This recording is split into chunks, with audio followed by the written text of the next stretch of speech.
Well, I thought it was very bad, just in every way. The whole cats and back numbers game seemed to me a travesty upon sound legislation.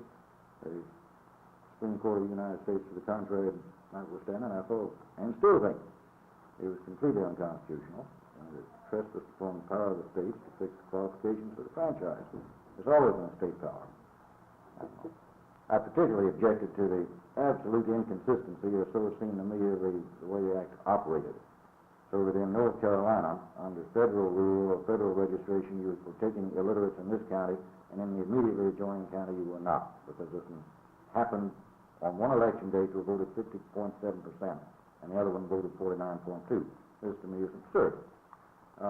I just objected to this, and I think in certain parts of South Carolina and Georgia this was completely wrong, for all kinds of reasons, wholly unrelated to race. And in the case of the Fort Benning area, to the presence of thousands upon thousands of men in the armed services who were carried in the population as being residents, but were no more residents of Georgia for voting reasons than I am.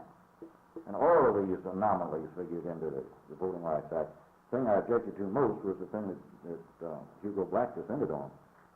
That is the requirement that every time the city of Richmond or Blacksburg or Roanoke wants to change the boundaries of an election precinct, we have to go running up to Washington to the Attorney General or to a three-judge federal court to say this is not intended to discriminate, and please, sir, may we change the boundaries of this precinct.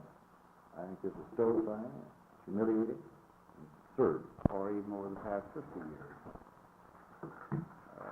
I think that they are suspect when they want to change the boundary line of a precinct.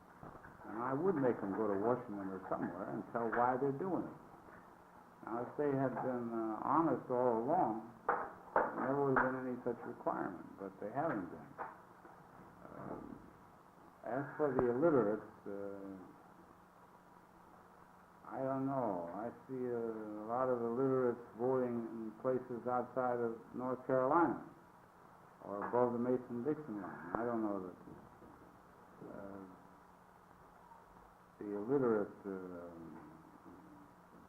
bogeyman is really a great one. As for the formula, I can understand the difficulty in arriving at a formula. I don't know if I had had a choice whether I would have picked this formula or not. But I'm not a lawyer and I'm not a bill writer, and a legislative draftsman.